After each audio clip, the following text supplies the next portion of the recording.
Olá, boa noite. A partir de agora começam as eleições 2022 na CNN. Este é o debate que antecede as prévias do PSDB. O partido escolhe neste domingo o candidato que vai disputar o Palácio do Planalto no ano que vem. Participam Arthur Virgílio Neto, ex-senador, ex-prefeito de Manaus e ex-ministro da Secretaria-Geral da Presidência no governo Fernando Henrique Cardoso. João Dória, governador de São Paulo. E Eduardo Leite, governador do Rio Grande do Sul. O posicionamento no estúdio e a ordem das perguntas e respostas foram definidos num sorteio prévio. Serão ao todo 4 blocos. Vamos às regras desta primeira parte. Cada pré-candidato tem 1 minuto para as considerações iniciais. Em seguida, os debatedores se enfrentam. A pergunta pode ter até 30 segundos. O tempo máximo para a resposta é de 1 minuto e meio. Réplica e tréplica têm até 30 segundos cada. Não há repetição entre quem pergunta e quem responde. Portanto, cada pré-candidato faz 2 perguntas e dá 2 respostas.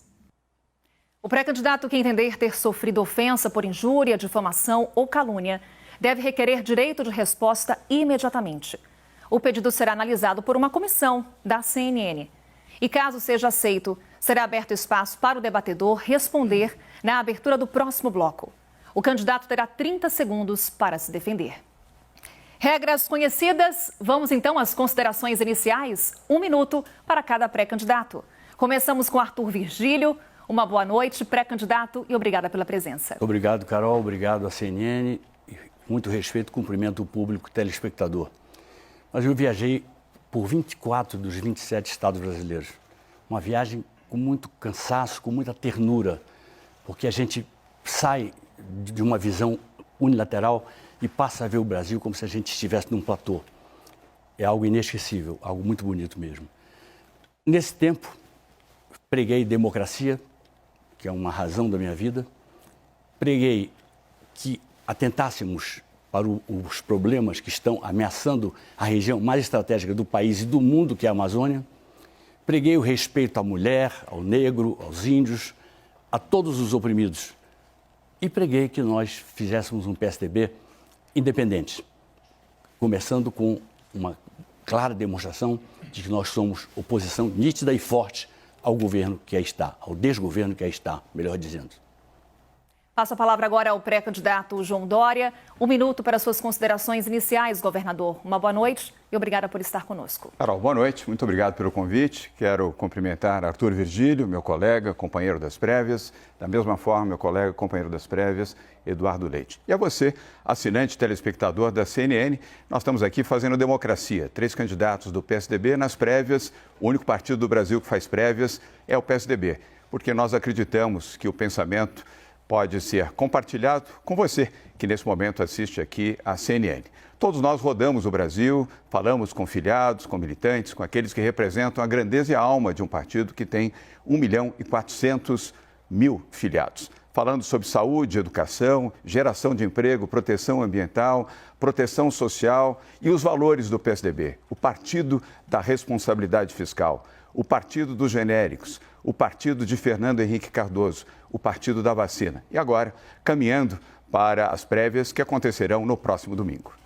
Pré-candidato Eduardo Leite, mais 1 minuto em nosso cronômetro. Suas considerações iniciais. Boa noite e bem-vindo, governador. Muito boa noite a todos que nos acompanham. Boa noite, João, Arthur. Eu tenho terei 37 anos de idade nas eleições do ano que vem. Isso é diferente. Eu sou governador de um estado num dos extremos do Brasil, longe dos grandes centros, e isso também é diferente. Eu sou o primeiro governador que assume ser gay, e isso é diferente. Tem gente que acha que é diferença demais para uma eleição, para um candidato, mas eu não acho que a gente deve ir para essas eleições do ano que vem querendo ser igual ao que sempre se viu, mais do mesmo do que a gente sempre viu na política brasileira e que nos trouxe até aqui. Acho que a gente precisa de algo diferente. E quero ser, pelo PSDB, que é o partido que tem a oportunidade de mostrar algo de diferente nas eleições do ano que vem, essa representação de uma geração que não vai ficar assistindo passivamente um Brasil se perder. A gente quer o Brasil para os brasileiros. Eu não sou candidato a mito nem salvador da pátria, quero ser o candidato dos brasileiros. Considerações iniciais feitas, passamos para a nossa próxima etapa. Os debatedores farão perguntas entre si.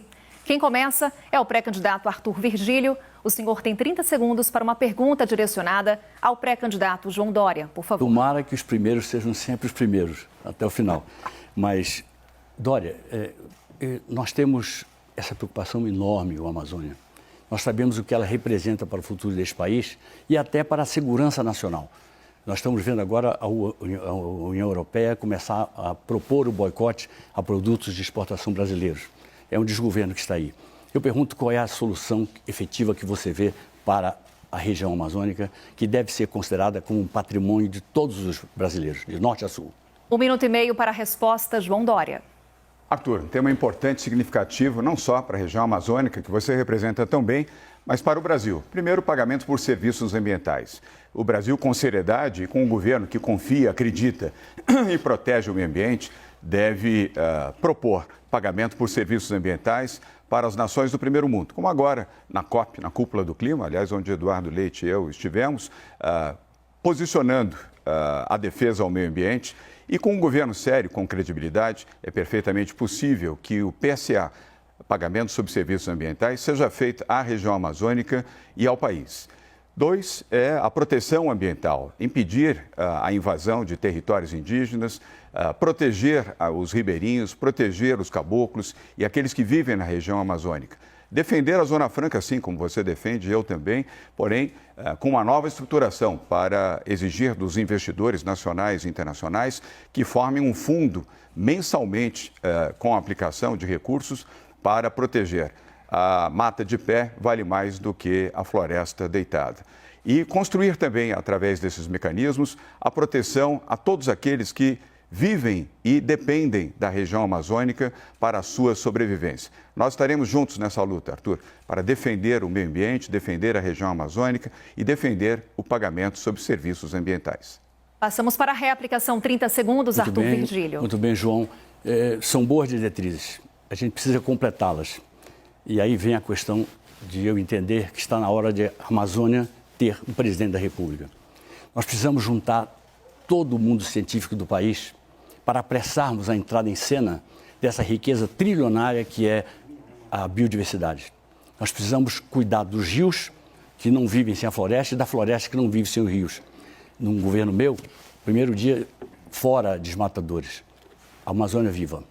Réplica, mais 30 segundos para João Dória. Temos a mesma posição, estamos na mesma direção. São Paulo tem feito proteção ambiental, crescemos em 3% a proteção ambiental, ou seja, a recuperação das matas, da Mata Atlântica. Ampliamos aqui, através do programa do ICMS ambiental, recursos para a proteção ambiental. E estabelecemos uma relação produtiva do agro com o meio ambiente. Aqui o agro não agride o meio ambiente, o agro convive bem com o meio ambiente. Governador João Dória continua no vídeo. Agora a pergunta é sua, direcionada ao pré-candidato governador Eduardo Leite. Por favor, 30 segundos. Eduardo, eu vou perguntar sobre as mulheres. Nós temos em São Paulo um amplo programa de proteção às mulheres, não só do ponto de vista da segurança pública, mas do ponto de vista de oportunidade, do ponto de vista de igualdade e do ponto de vista de participação no governo. 64% do nosso governo é composto por mulheres, nos cargos de comando, incluindo secretarias e presidências de estatais. Eu queria conhecer mais detalhes sobre o seu programa para as mulheres no Rio Grande do Sul. Vamos à resposta. 1 minuto e meio, pré-candidato. Apenas aqui para garantir o equilíbrio, sempre passando pela mediação. Por favor. Vamos lá. Sem dúvida nenhuma, João, é super importante que a gente tenha o reconhecimento que a diversidade do Brasil é uma força. A gente vive tempos nebulosos em que se atacam as diferenças do nosso povo brasileiro. Eu sempre disse, nós somos maiores por termos uma população diversa, negros, brancos, indígenas, por termos homens, mulheres, população LGBT, por termos as diferenças culturais que nós temos que precisam ser entendidas como uma força e não como uma fraqueza, algo que deve ser estimulado nessa integração da nossa população, porque nos faz mais criativos, nos faz um povo com mais capacidade de gerar riquezas, sem dúvida nenhuma. É isso que faz o Brasil e os brasileiros diferentes.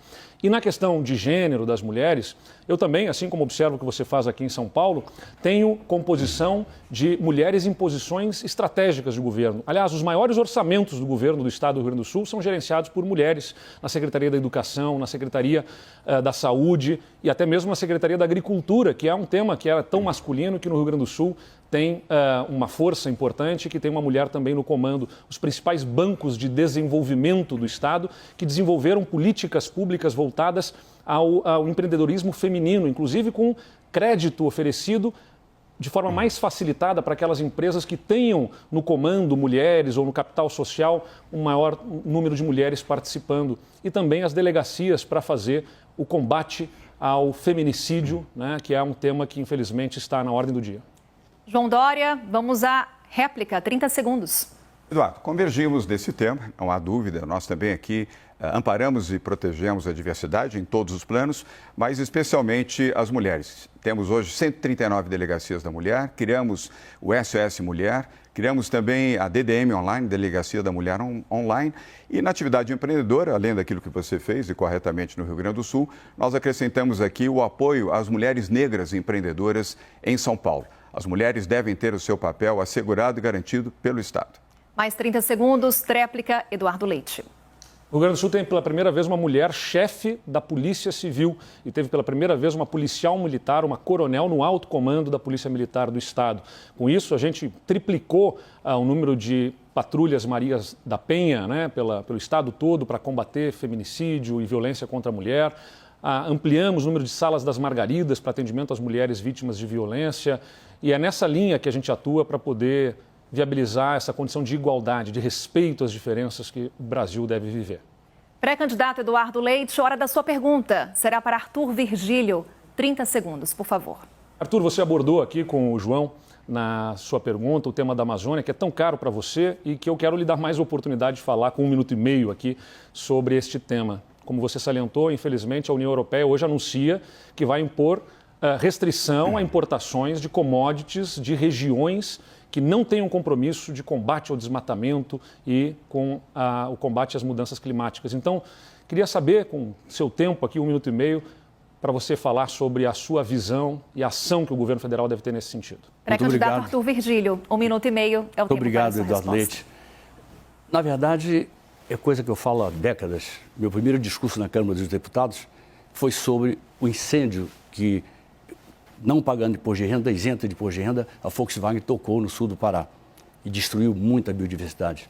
Trocou uma riqueza permanente pela pata do boi que quase nunca dá certo na nossa região. Então eu fico muito feliz com a sua pergunta. Agora veja, nós temos um governo que é a favor claramente do desmatamento. Eu via governos anteriores que não eram de especialistas em Amazônia. O presidente Fernando Henrique foi o único que fez, junto com um parceiro seu de academia, ele fez um livro bastante denso, que hoje é evidentemente superado pelo tempo. Eu lia quando eu estava na universidade ainda. Mas nós temos uma convicção muito grande de que é preciso acabar com isso. Não se acaba com isso sem se destronar esse governo que está. Um governo que mente o tempo inteiro. Mente sobre economia, mente sobre saúde, mente sobre educação e que mente sobre a Amazônia. O presidente teve, assim, o desplante de dizer que lá não tem queimada porque a floresta é úmida. E ele tem sido acompanhado, eu lamento muito isso, porque eu sempre prezei muito intelectualmente o ministro Guedes, tem sido acompanhado nessas lorotas por um complemento do seu ministro da Fazenda, que diz que o Brasil está crescendo mais que o mundo, não é verdade, que houve aumento de emprego em 2020, o que não é verdade, enfim. Mas muito obrigado pela oportunidade que você me deu. Vamos à réplica de 30 segundos do pré-candidato Eduardo Leite. Tinha que te dar essa oportunidade sim, Arthur, porque você tem muito a falar sobre isso. Eu fico feliz de ver que nós estamos alinhados aqui como PSDB para colocar esse tema no centro do debate no ano que vem. Esse tema vai estar no centro do debate porque é central para o Brasil, pela nossa responsabilidade geracional com o futuro do nosso planeta e também pela oportunidade econômica. A gente tem o equivalente a 2 áreas do Rio Grande do Sul de Amazônia já desmatada, largada, sem ser produtiva. É possível utilizar essa terra sem precisar comprometer a floresta, gerar crescimento econômico, sem desmatar. Cabe ainda a tréplica de 30 segundos do pré-candidato. As suas diretrizes estão corretas. Eu vou dizer apenas que nós precisamos acabar com o garimpo. O garimpo é uma coisa que o presidente Bolsonaro gosta, ele prefere, ele recebe audiências. E é uma atividade criminosa, inclusive com seguidos assassinatos na região do Rio Madeira. Alguém acha ouro, manda mergulhar de novo, volta com ouro, tem um veio ali, se assassina aquela pessoa e isso não entra nas estatísticas. A Amazônia precisa ser muito protegida com os seus rios. É um milagre que nós queremos operar. Eduardo Leite segue perguntando em 30 segundos agora para o pré-candidato João Dória. Caro amigo João Dória, a gente tem temas muito sensíveis para serem enfrentados aí pela eleição do ano que vem, né? E, aliás, pelo governo na frente. Reforma tributária, reforma administrativa, o pacto agroambiental que tem que ser feito, abertura econômica. Tudo isso é sensível politicamente, então queria te ouvir sobre como gerenciar politicamente a condução desses debates para que o Brasil consiga avançar nas pautas que mais interessam para os brasileiros. João Dória, 1 minuto e meio no cronômetro para a sua resposta. Eduardo, obrigado pela pergunta. Primeiro, estabelecendo claramente um bom planejamento e formando uma boa equipe. Eu gosto do planejamento e gosto de formar equipes. Fizemos em São Paulo uma grande equipe, inclusive com gaúchos, 2 que você conhece bem, João Gabardo na saúde, que é o nosso coordenador do nosso centro, do nosso comitê de saúde, e Rocieli Soares, o nosso secretário da educação. Um bom planejamento, uma boa equipe, uma boa estrutura e uma relação respeitosa com o legislativo e o judiciário, coisa que não acontece nesse governo. Respeitando os poderes, as autonomias, mas estabelecendo um governo com bom planejamento, apostando, acreditando e realizando reformas, como fizemos aqui em São Paulo, a reforma administrativa, a reforma fiscal e a reforma previdenciária, o que nos permitiu ter recursos, Eduardo, ao contrário do governo federal, que agora quer romper o teto de gastos na marra ou fazendo subterfúgios no Congresso Nacional para romper a Lei de Responsabilidade Social, que o nosso partido, o PSDB, com Fernando Henrique Cardoso, instituiu. Nós hoje temos recursos, porque, como você, fizemos a reforma administrativa e podemos investir em saúde, em educação, em infraestrutura, em segurança pública, em proteção ambiental e realizar aquilo que permite também a geração de empregos. 8 mil obras, Eduardo, estão sendo realizadas em São Paulo neste momento, 200 mil empregos diretamente envolvidos e não precisamos romper teto de gastos. Eduardo Leite, 30 segundos para a réplica. Muito se discute se um governo tem que ser técnico, fazer gestão, ou se vai ser político, e, na verdade, as duas coisas não são opostas. É necessário fazer política, boa política, do bom diálogo, do bom debate, dialogando, inclusive, com as pessoas que pensam diferente da gente, para a gente poder construir mínimas condições de convergência para avançar do ponto de vista da gestão, da técnica. O governo pode ser mais ousado tecnicamente quando ele dialoga e abre os caminhos. Foi o que a gente fez no Rio Grande do Sul e nos permitiu fazer reformas que mudaram a condição do Estado. Voltamos a João Dória, tréplica, 30 segundos. Eduardo, mais uma vez convergentes também neste tema. Nós temos 13 partidos que nos apoiam na Assembleia Legislativa e fazemos o diálogo, o bom diálogo, inclusive com o contraditório. Aliás, o contraditório faz parte da democracia. Só não respeita o contraditório os autoritários. Isso nos permitiu fazer a reforma previdenciária, reforma administrativa, reforma fiscal e a implantação de vários programas com o apoio da Assembleia Legislativa. O bom diálogo constrói na democracia. Agora é João Dória quem pergunta em 30 segundos. A questão será para o pré-candidato Arthur Virgílio. Por favor. Arthur, já que estamos falando de democracia, vamos falar de imprensa.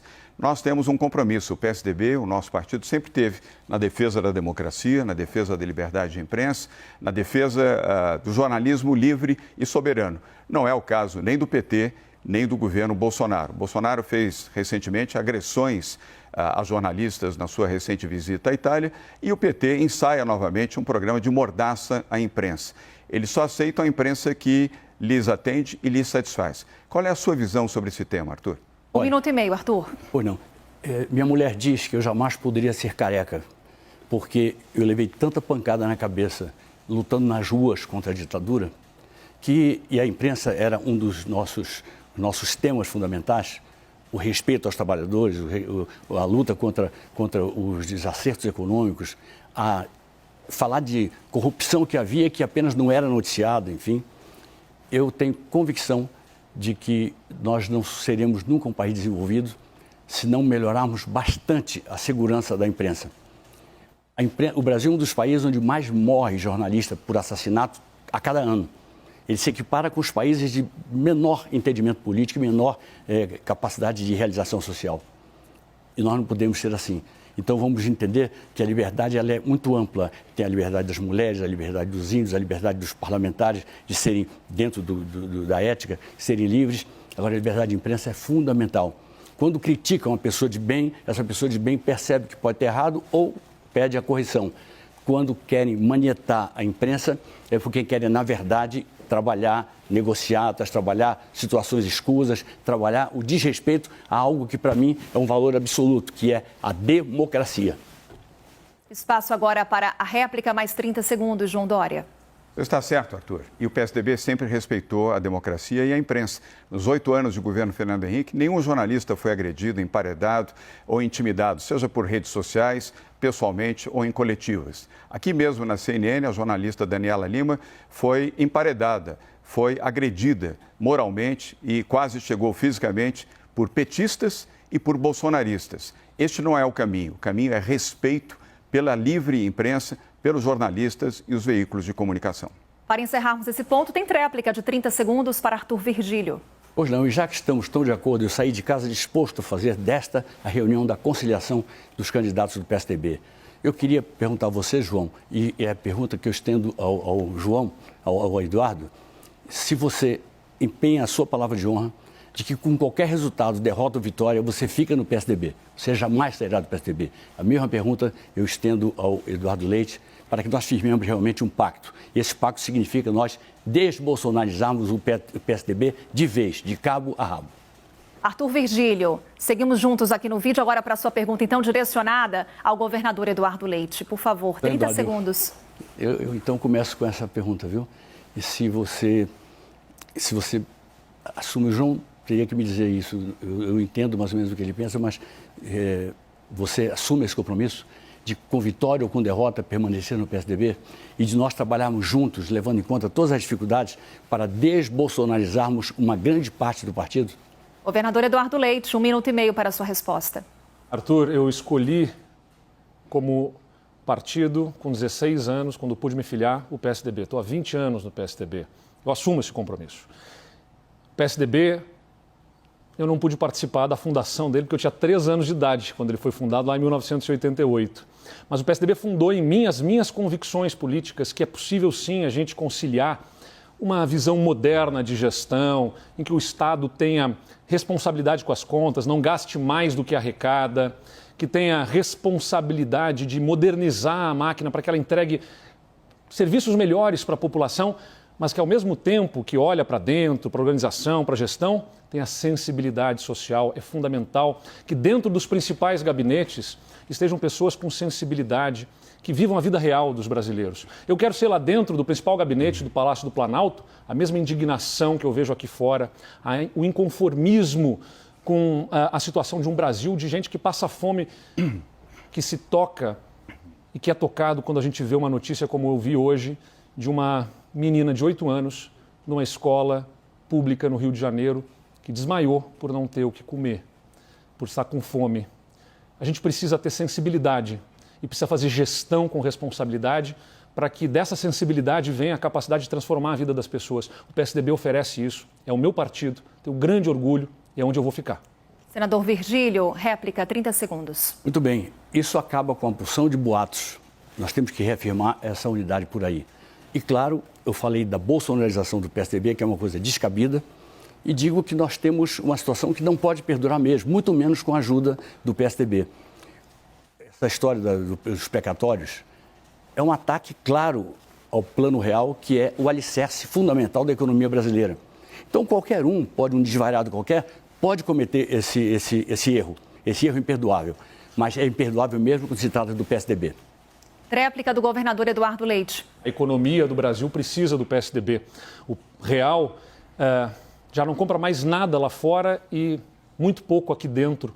A gente precisa resgatar a credibilidade do nosso país, do ponto de vista do equilíbrio das contas, para trazer investimento e desses investimentos gerar emprego para desenvolver, melhorar a vida das pessoas. A democracia brasileira também precisa de um PSDB altivo, que respeita as pessoas, que dialoga, que constrói consensos mínimos. É isso que eu quero ajudar a liderar para o Brasil. Obrigada aos candidatos. Esta foi apenas a primeira parte do debate das prévias do PSDB. Fazemos agora um rápido intervalo e na volta, os analistas da CNN fazem as perguntas. Voltamos já já.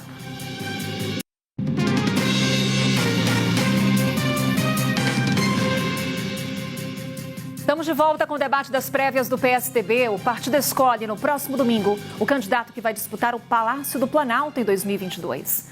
O segundo bloco do debate obedecerá às seguintes regras. Âncoras e analistas da CNN vão realizar 6 perguntas ao todo. Cada candidato será questionado 2 vezes. Sorteio prévio definiu a ordem de perguntas e respostas. A pergunta pode ter até 30 segundos. O tempo máximo para a resposta é de 1 minuto e meio. Réplica e tréplica têm até 30 segundos cada. A rodada de perguntas dos nossos analistas começa por São Paulo. Caio Junqueira traz uma questão para o governador João Dória. Oi, Caio. Uma boa noite para você. Sua pergunta, por favor. Boa noite, Carol. Boa noite a todos. Governador João Dória, boa noite também. Governador, Lula, Bolsonaro e Sérgio Moro estão na frente nas pesquisas em seu estado. Por que, na sua avaliação, o eleitor paulista prefere eles ao senhor? Vamos à resposta do governador João Dória, 1 minuto e meio. Caio, boa noite. Nós estamos ainda há praticamente 11 meses das eleições presidenciais. Há muito tempo. Quero lembrar que em 2016 eu fui candidato a prefeito na capital de São Paulo e no início do processo eleitoral, 8 meses antes, eu tinha 1% de intenção de votos. O candidato Fernando Haddad, que era prefeito da cidade de São Paulo e candidato à reeleição, tinha 24%. E nós terminamos as eleições em primeiro lugar, com 53% dos votos. Lula estava livre, Fernando Haddad era prefeito e Dilma era presidente da República.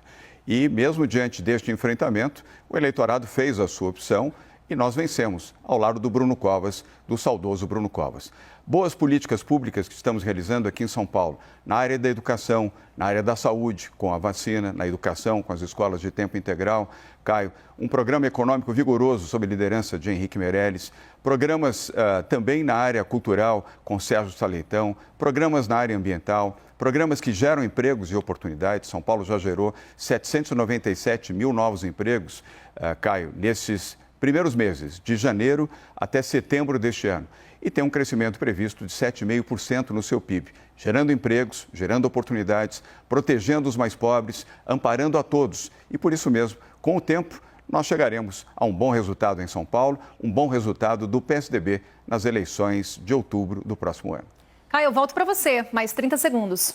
Governador, o senhor citou aí a vacina, né, que é de fato um feito da sua gestão aqui em São Paulo. Mas por que, na sua avaliação, o senhor ainda não conseguiu transformar a Coronavac num ativo eleitoral nacional e estadual? 30 segundos, governador João Dória. Caio, a vacina não foi um ativo eleitoral ou um ativo partidário, foi um ativo de vida.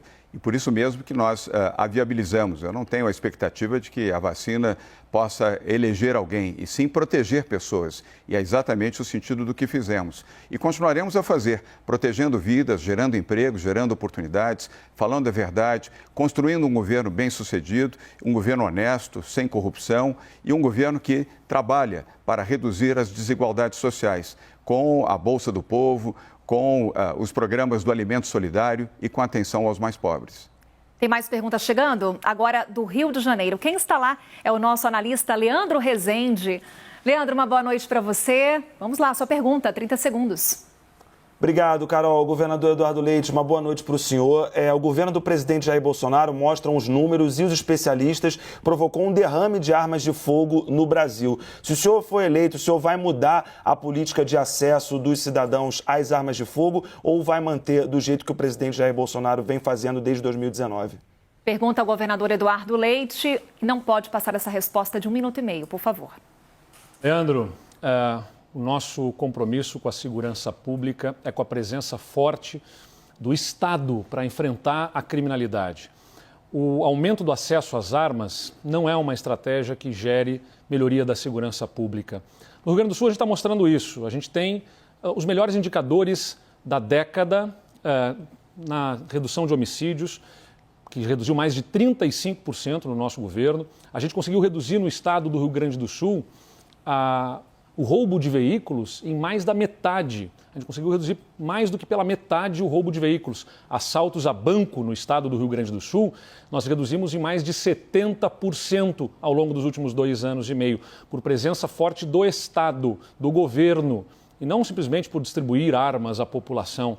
Não está certo, a gente tem muitos crimes passionais, as armas nas mãos do cidadão que eventualmente, pego de surpresa por um criminoso, não vai ter a condição de reagir no uso da sua arma, pode ser, na verdade, mais um instrumento que fica à disposição de criminosos para serem roubados e serem utilizados no mundo do crime.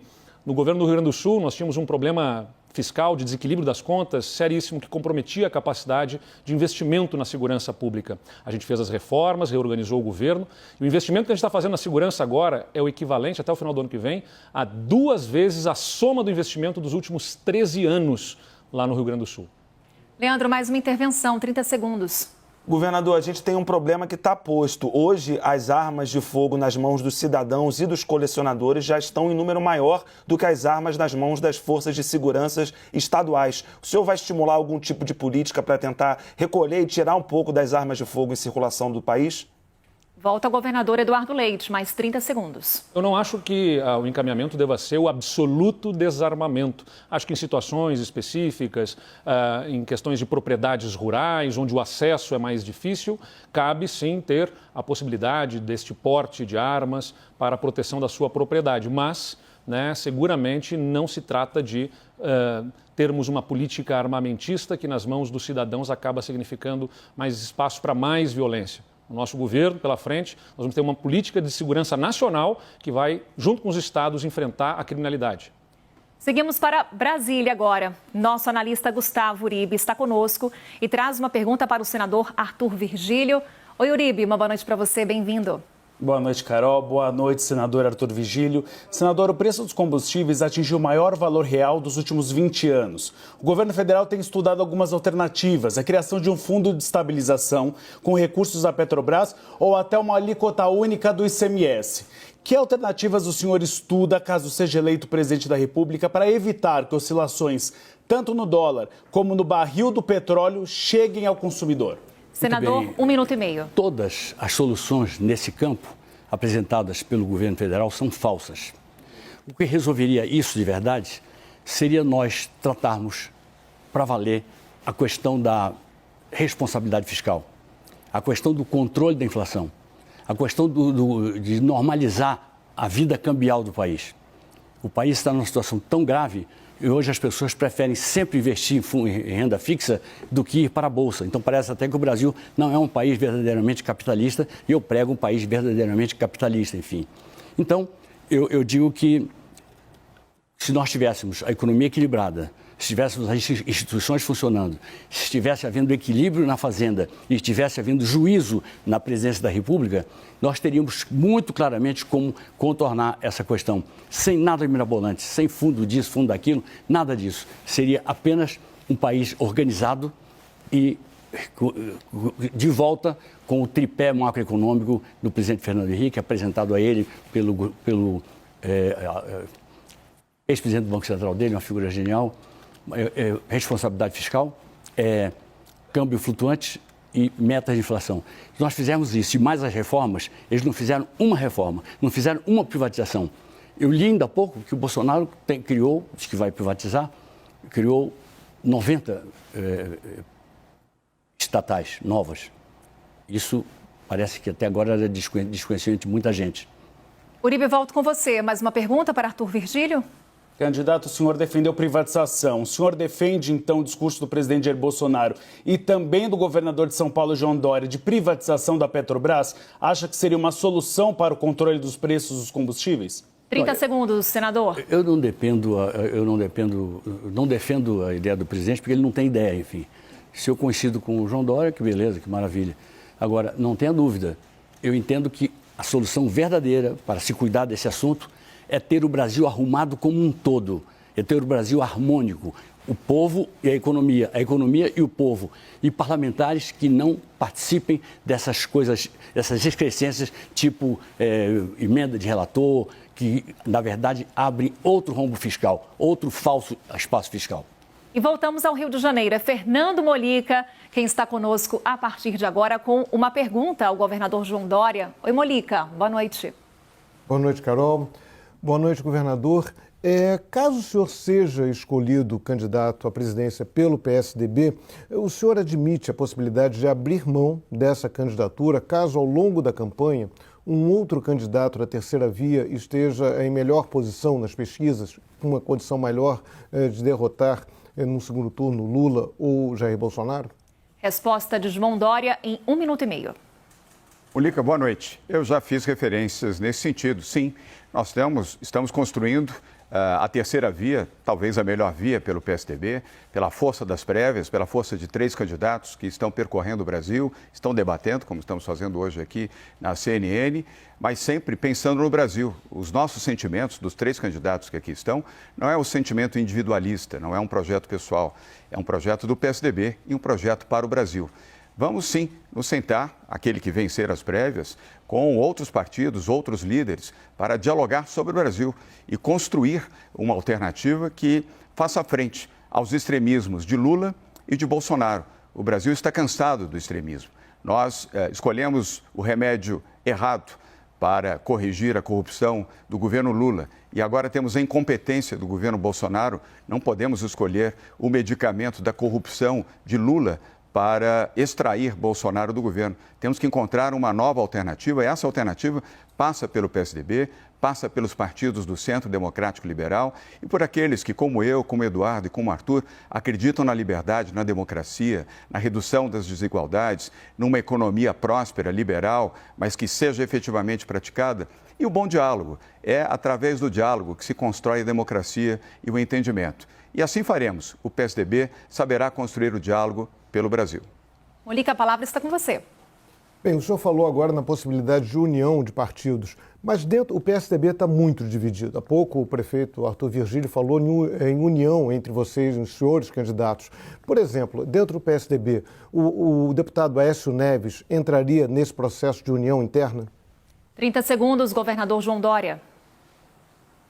Molica, não cabe a mim fazer avaliações individuais, eu faço avaliações coletivas. Aliás, a forma correta de você pensar a democracia é pensar coletivamente, não individualmente.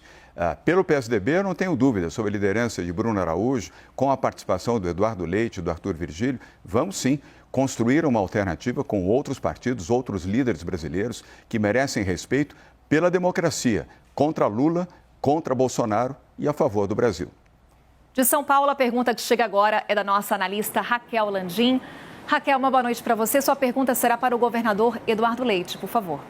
Boa noite, Carol. Boa noite, governador. Governador, as bandeiras históricas do PSDB de combate à inflação e de ajuste das contas públicas foram abraçadas pelos mais diferentes adversários desde que o PSDB deixou o Planalto. Nesses últimos 20 anos, que ideias novas o partido trouxe para melhorar a vida dos brasileiros? Governador Eduardo Leite, 1 minuto e meio. Olha, Raquel, é importante considerar que os governos enfrentam os desafios do seu tempo. Veja o desafio do presidente Fernando Henrique, lá em 1994, depois de o país ter passado por um presidente da República que tinha o primeiro presidente eleito, tendo sido impedido de continuar no governo, tinha 2 desafios, a hiperinflação e tinha ainda o desafio da estabilização da nossa democracia, a institucionalização, o diálogo para construir um ambiente democrático no nosso país. Ele cumpriu essa missão e, no final do seu governo, plantou as sementes dos primeiros programas de transferência de renda que se transformaram no Bolsa Família, que hoje aí estão nesse processo de discussão sobre auxílio emergencial. Eu acho que as novas bandeiras que precisam estar presentes agora para o Brasil, sem dúvida nenhuma, são colocar, assim como a gente fez para o combate à inflação, com Copom, metas de inflação, como foi falado aqui, trabalhar na mesma lógica para combater desmatamento e fazer o combate às desigualdades. Tem que ter também a formação de um comitê, metas claras, programas alinhados para enfrentar o tema das desigualdades. Eu sou obstinado nisso. Se eu tiver o privilégio de liderar um projeto para o país, o combate à pobreza infantil vai estar no topo das prioridades, né? Porque a gente tem 17 milhões de crianças abaixo de 14 anos, 40% dessas crianças abaixo da linha de pobreza. E uma criança que vive abaixo da linha de pobreza não se desenvolve no seu pleno potencial. E eu quero um Brasil se desenvolvendo a pleno. Alguma ponderação, Raquel? Governador, o Brasil está estagnado há décadas. O senhor falou da desigualdade social, mas qual é a contribuição do PSDB para isso? O que fazer de novo, além do que já foi feito nos governos do PT? 30 segundos, governador Eduardo Leite. Programas sociais precisam estar alinhados, como eu disse, com focalização. Ou seja, é importante a gente distribuir renda e ter programas de moradia e de saneamento, mas a gente precisa promover um alinhamento deles para atingir os públicos que são mais essenciais. Como eu falei, crianças abaixo de 14 anos são 40% delas abaixo da linha de pobreza. São 17 milhões de crianças. Compromete o futuro delas, o presente delas e o futuro de todo o Brasil, porque não vão poder se desenvolver no pleno potencial para dar ganho de produtividade, inclusive, afetando a nossa economia.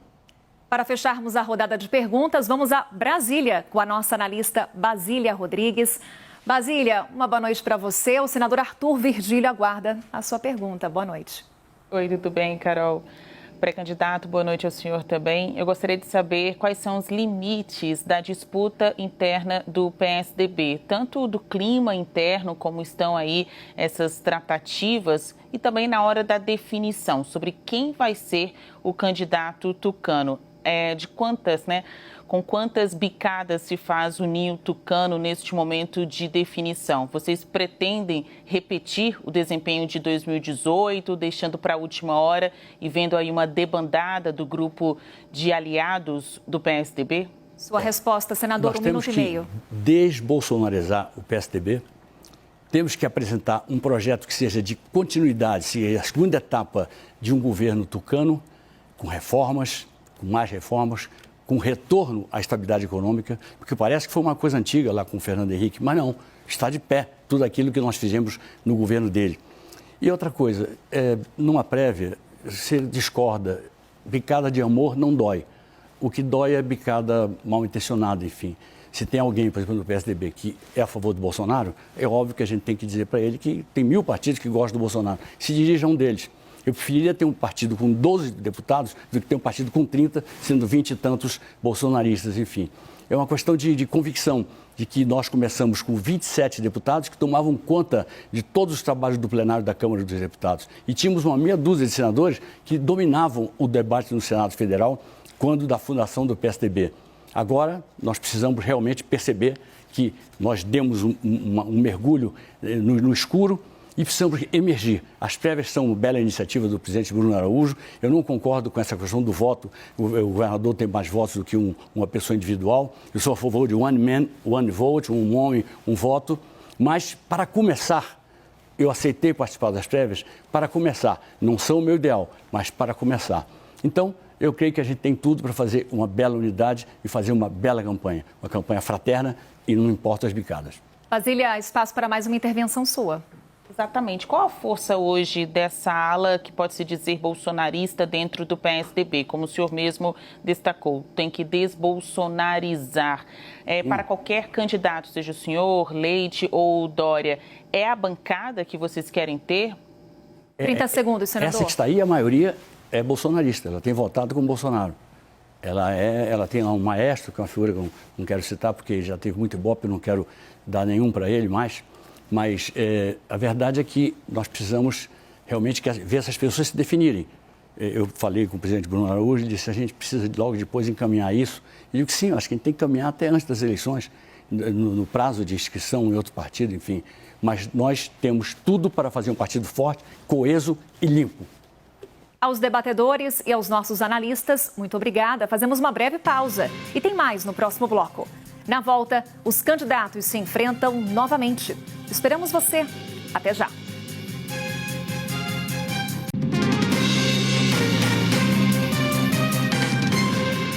Estamos de volta. É a CNN dando a largada nas eleições 2022 com o debate das prévias do PSDB para as eleições presidenciais.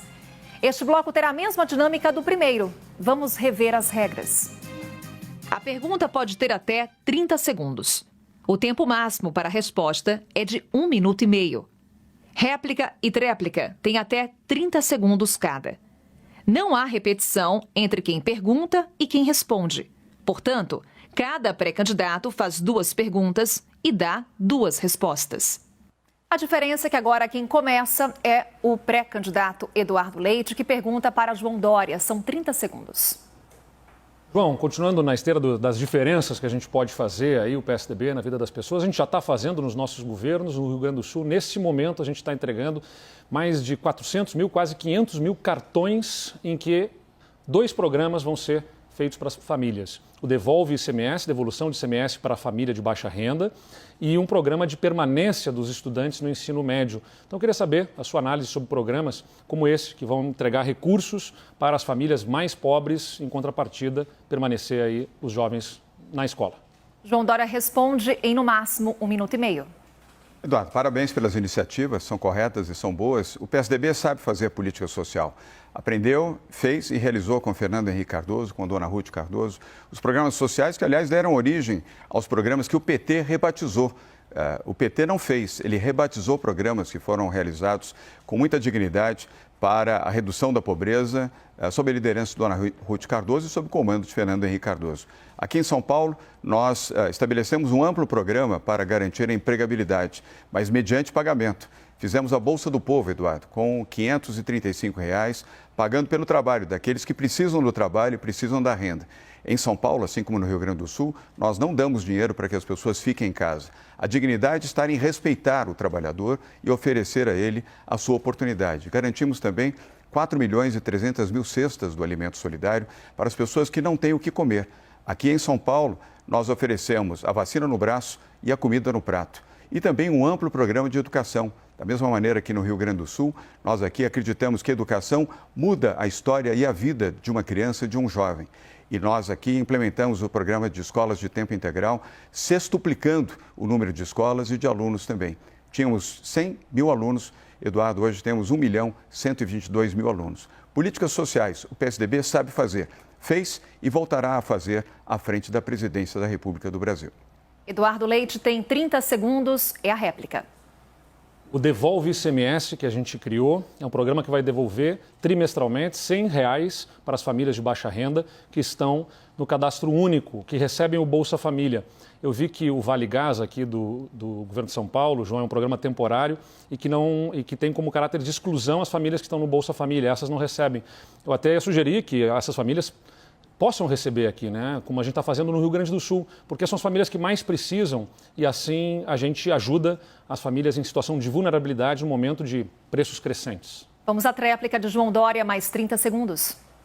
Eduardo, o governo do Estado de São Paulo foi o primeiro a implantar o Vale Gás. Aqui, a cada 2 meses, famílias vulneráveis recebem um vale para um botijão de gás de 13 quilos para que possam ter direito a preparar o seu alimento. Oferecemos também um alimento solidário, com essas 4.300.000 cestas do alimento solidário. E são cestas de 25 quilos de alimento para garantir a estabilidade e a segurança alimentar de famílias mais pobres. E para os demais, o emprego com salário, o que oferece, portanto, dignidade aos mais pobres e aos mais vulneráveis. Governador João Dória, sigo com o senhor. Agora é a sua pergunta para o senador Arthur Virgílio, 30 segundos.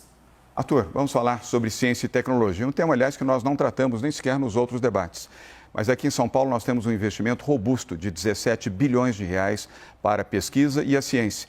E destinamos esses recursos em respeito à academia, em respeito às universidades, em respeito ao meio ambiente, ao agro e à ciência. E estamos investindo 100 milhões de reais na sua região, na região amazônica, através da FAPESP, para estudos que possam permitir a preservação da Amazônia. Queria conhecer um pouco o seu pensamento sobre ciência e tecnologia, especialmente em defesa ambiental. 1 minuto e meio, Arthur Virgílio. Muito bem, muito obrigado. Obrigado, João. Eu vou dizer o seguinte, nós precisamos mexer na estrutura do orçamento, porque ele é muito engessado. Então, às vezes, um setor não precisa de tanto dinheiro, mas como está na lei, tem que jogar dinheiro sob pena de você infringir o dado legal. 1% do orçamento do Brasil cabe ao Ministério de Ciência e Tecnologia. Quer dizer, colocaram lá um astronauta, uma pessoa respeitável, um homem com um grande feito, mas a vontade que deve dar é de viajar pelo espaço mesmo e não ficar no Ministério, porque no Ministério ele não tem muito o que fazer. Nós precisamos muito de investimento em tecnologia. Eu falo da minha região. Nós precisamos muito de investimento. E quando as pessoas menosprezam os índios, menosprezam as populações tradicionais, eu respondo com a seguinte forma, João. Olha, os índios, eles são cientistas empíricos. E os PhDs são cientistas formais. Junta os dois e coloca os dois para, junto com outros cientistas, explorarem as riquezas da floresta, verem as propriedades que a floresta oferece. Eu acredito que a gente cura quase tudo que é doença do mundo. E a gente tem uma riqueza trilionária ali. Uma riqueza realmente de fazer o bem. E eu prego, do Rio Grande do Sul até o Acre, o Brasil inteiro se beneficiando da prosperidade da Amazônia. A palavra agora é de João Dória para a réplica de 30 segundos. Correto, Arthur. Por isso eu defendo, como você, o pagamento sobre serviços ambientais. Agora, só para lembrar, esse governo, o governo Bolsonaro, não gosta da ciência e da tecnologia. Aliás, aparentemente não gosta nem sequer do seu ministro. Retirou 600 milhões de reais do orçamento do Ministério da Ciência e Tecnologia. No dia seguinte, São Paulo colocou mais R$1 bilhão em investimentos em ciência e tecnologia. Fizemos o CIT, o Centro Internacional de Tecnologia e Inovação, e continuamos a investir e acreditar que a ciência ajuda o país na medicina, no agronegócio e na economia. Arthur Virgílio, a palavra é sua, tréplica, 30 segundos. E como eu tenho que dar esse recado da Amazônia sempre, eu digo que nós não podemos ter no coração da Amazônia agronegócio. Ele é muito importante em outros lugares. E aí eu apoio e sou admirador dele pelo que ele faz, pelo PIB e pelo que ele faz pela nossa balança comercial. Mas lá não. Lá seria prejuízo para o agronegócio e se a floresta fosse derrubada para se fazer uma troca, os rios secariam e nós teríamos mais chuvas aqui no seu estado, nem na Argentina e nem no Uruguai. É uma coisa muito séria. Arthur Virgílio continua na tela. Agora para fazer a pergunta direcionada para o governador Eduardo Leite. 30 segundos.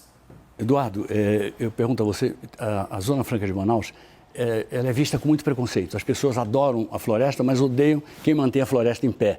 É preciso que a gente encarne essa verdade. Eu pergunto a você, como é que você vê, o que você teria para propor que nos ajude e, ao mesmo tempo, qual é o seu projeto para o PID? Governador Eduardo Leite, 1 minuto e meio.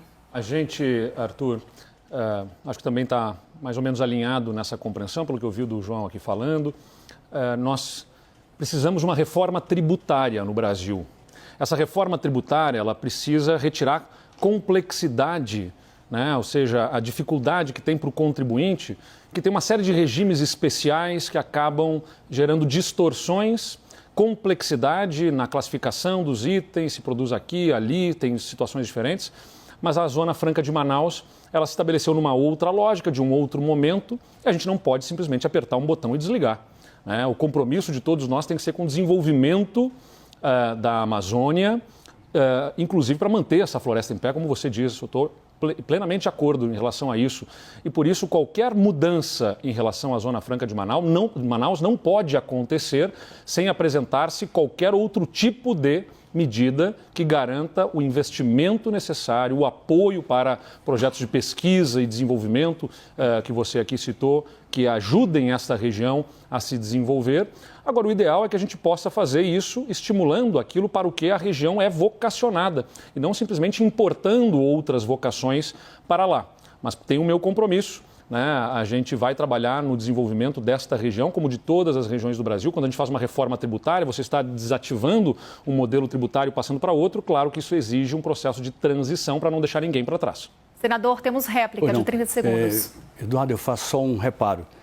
Nós temos que olhar a Amazônia como uma região diferente das outras, porque o Brasil, ele é visto no mundo a partir da análise que o mundo faz da Amazônia, enfim. A Zona Franca de Manaus, que é tão antipatizada por tanta gente, ela mantém a floresta em pé. E ela é a única alternativa econômica que faz com que a maior parte da floresta amazônica, que é que cobre o estado do Amazonas, se mantenha de pé, com a floresta em pé. São 94% da floresta original. Então, é muito importante olhar por esse ângulo. Governador, espaço para a tréplica. Não tem reparo nenhum, na verdade, Arthur, porque a gente está em sintonia aqui. Eu defendo justamente que a gente possa observar como é que a gente pode ter instrumentos que melhor estimulem investimentos naquela região, de acordo com a vocação que a região tem.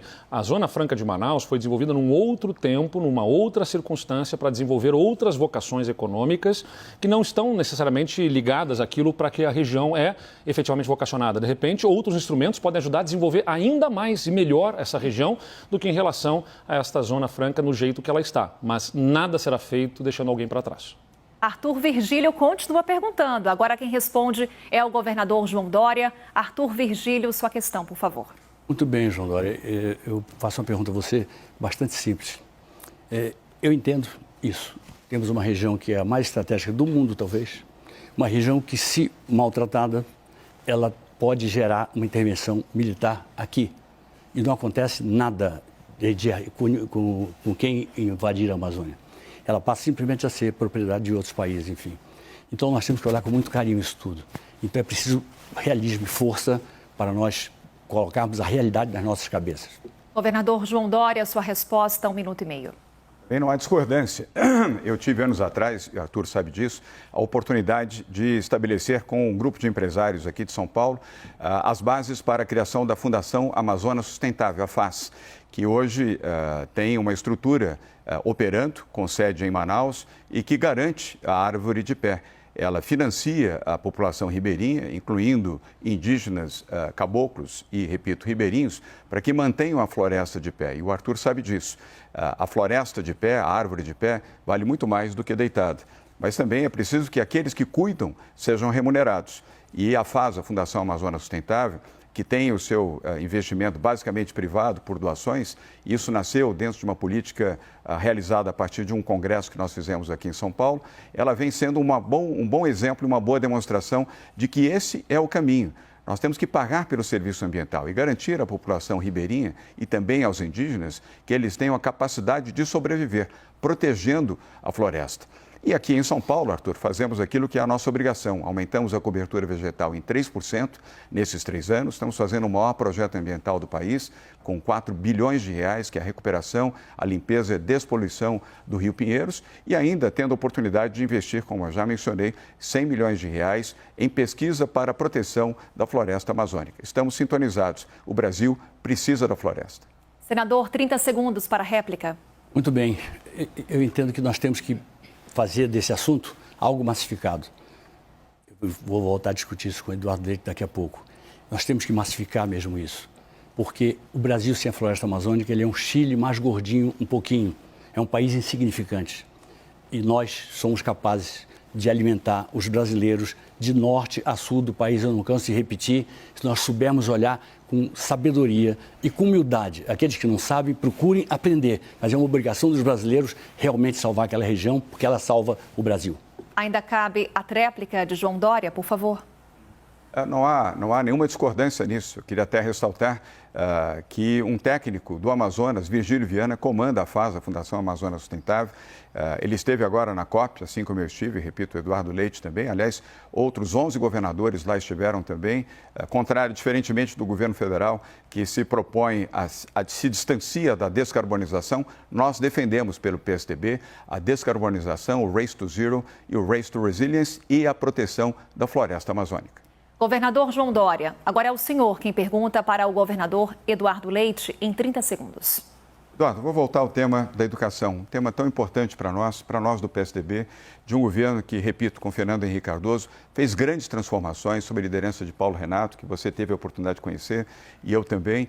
E aqui em São Paulo nós fazemos as escolas de tempo integral. Tínhamos 100 mil alunos, hoje temos 1.122.000 alunos em escolas de tempo integral. Queria conhecer um pouco mais da sua proposta e daquilo que você teve a oportunidade de realizar no seu estado, o Rio Grande do Sul. Governador Eduardo Leite pode responder a questão em no máximo 1 minuto e meio. A educação sempre foi prioridade desde que eu fui prefeito em Pelotas. Naquele momento eu tinha especial responsabilidade sobre a educação infantil. E a gente reformou e ampliou todas as escolas de educação infantil lá no município de Pelotas. Um compromisso que a gente tem com essa primeira infância. E, aliás, acho que o próximo passo que a gente tem que fazer é ajudar o Brasil a atender as crianças de 0 a 3 anos, porque de 4 a 5 anos a gente já tem cerca de 90% das crianças, das famílias, das 20% mais pobres do Brasil, atendidas com essa expansão que houve ao longo dos últimos anos. Mas 0 a 3 anos foi até 30%, e isso atrapalha a condição de vida da mãe trabalhadora. Então é onde eu acho que a gente precisa avançar no Brasil no atendimento para essas crianças nessa primeira faixa de idade. Não é uma questão de fazer a universalização, não é uma faixa etária que a gente fala de universalizar, mas tem que expandir muito esse atendimento, e eu quero colocar o governo federal ajudando a fazer essa expansão de atendimento para essas crianças. No Rio Grande do Sul, a gente acaba de criar esse programa de permanência de jovens para o ensino médio. São 80 mil jovens que serão atendidos com R$ 150 mensais para buscarmos a permanência deles, combatendo a evasão que já existia antes da pandemia e que agora, infelizmente, a gente vê expandir. O Rio Grande do Sul tinha um problema de atrasos de pagamentos de salários que a gente colocou em dia para melhorar também a condição com os servidores, e temos um investimento muito forte em tecnologia, não apenas nos computadores, mas também nos sistemas de informática, nos softwares de aprendizagem.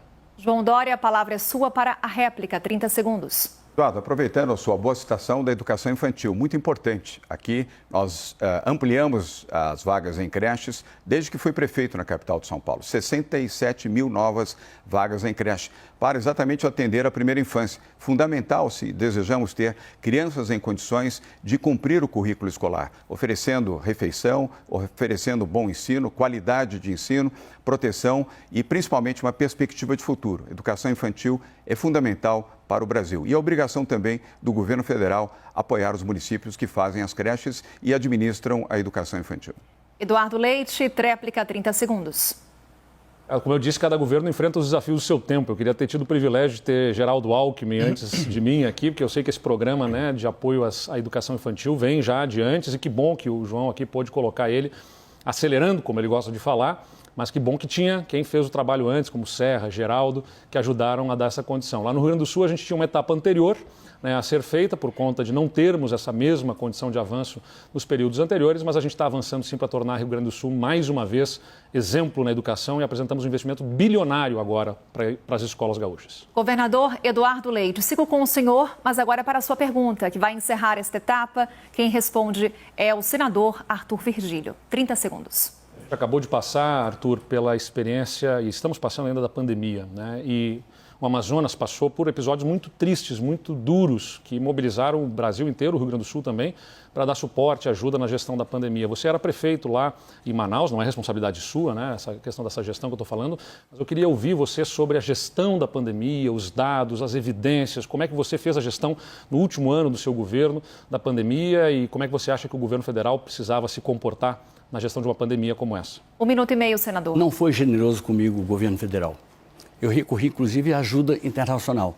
A principal delas veio do presidente Emmanuel Macron. E, obviamente, que a primeira-ministra da Alemanha também, e, de modo geral, todos os membros do G7 nos ajudaram. E aquela que o presidente Bolsonaro chama de pirralha, que é a Greta Thunberg, ela deu uma belíssima ajuda do bolso dela. $500 mil do bolso dela, de um prêmio de $1 milhão que ela havia merecidamente recebido com personalidade mundial daquele ano. Mas eu enfrentei aquilo, inclusive extrapolando das minhas obrigações, que seriam atenção primária. Primeiro, no campo da atenção primária, eu coloquei tudo que era dispositivo que a prefeitura tinha, tentando ajudar o governador. Não é fácil ser ajudado. E fiz o possível lá.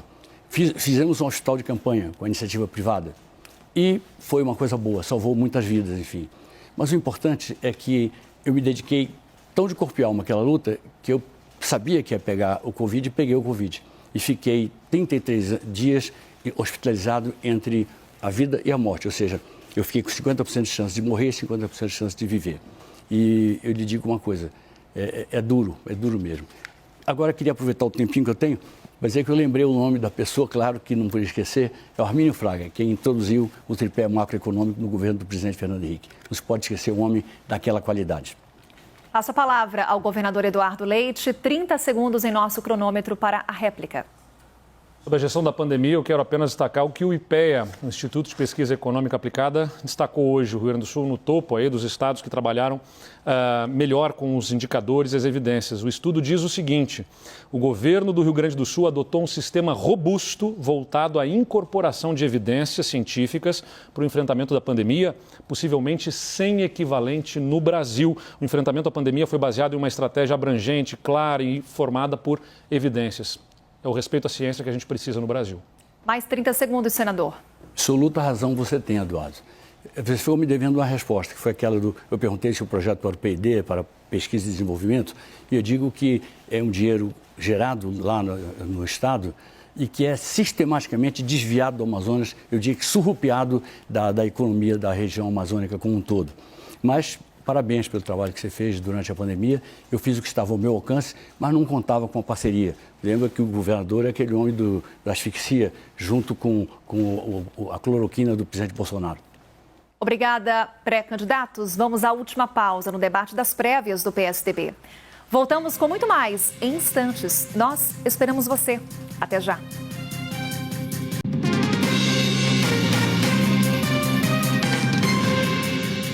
Voltamos ao vivo com o debate das prévias do PSDB para as eleições presidenciais. Esta é a nossa última etapa. Momento para as considerações finais, que terão duração de 1 minuto e meio para cada pré-candidato.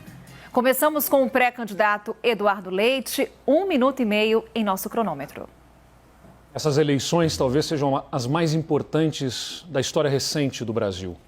Nós vamos encontrar no ano que vem 2 demagogos que são bons de bico, bons de palanque e que infelizmente mobilizam massas em direção errada. A eleição de 2018, eu entendo, nós estávamos lá como cidadãos, como políticos, foi infelizmente uma eleição de destruição, de contra o que a gente estava vendo de errado no país, mas a gente não pode fazer dessa próxima eleição novamente uma eleição do contra. Não é o passado contra o presente, tem que ser todos nós a favor do futuro. Eu quero ser, no ano que vem, para o PSDB e para o Brasil, uma candidatura que mobilize a favor dos brasileiros, porque é o futuro das novas gerações, da minha geração que está em jogo, e eu não vou ficar assistindo o nosso país tendo o seu futuro roubado, porque depois de tudo que roubaram da gente, e a gente viu tantos escândalos de corrupção, agora estão nos roubando o futuro. Metade dos jovens brasileiros, se pudessem ir embora do Brasil, a gente não pode assistir isso passivamente. Só o PSDB pode apresentar uma candidatura efetivamente diferente. Eu sou diferente dos outros e preciso do apoio dos nossos militantes do PSDB para que sejamos a diferença do uso da cabeça, mas também do coração, da vontade, da garra, do inconformismo, a vontade de mudar esse Brasil. Considerações finais do pré-candidato João Dória, 1 minuto e meio.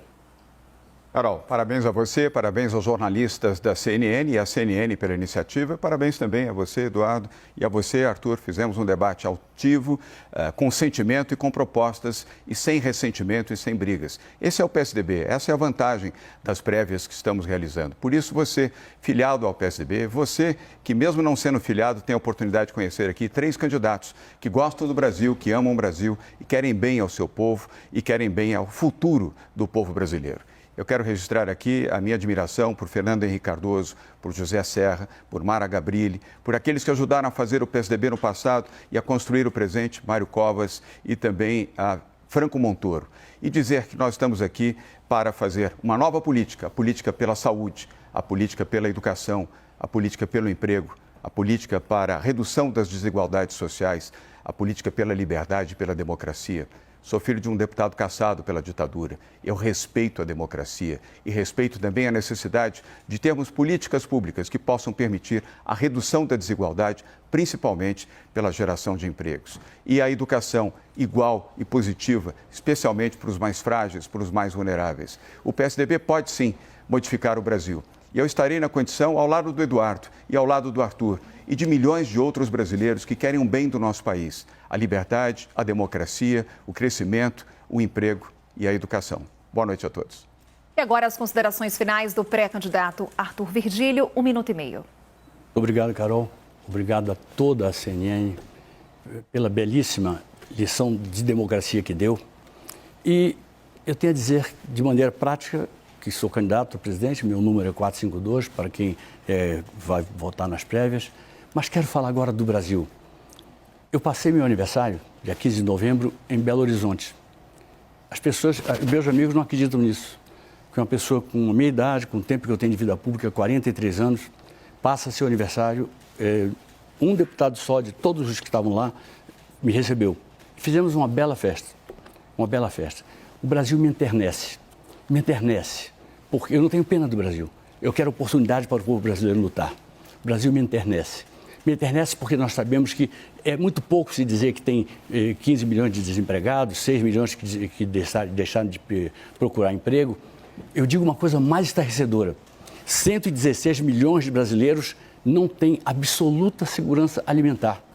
Então eu vejo a vendedora de acarajé em Salvador, eu vejo o pescador no Amazonas, eu vejo o pescador em todo o Nordeste, eu vejo a beleza do Rio Grande do Sul, eu vejo o que... Eu fui com o Eduardo Leite para ver lá um bunker do governador Brizola na defesa da democracia em 1961.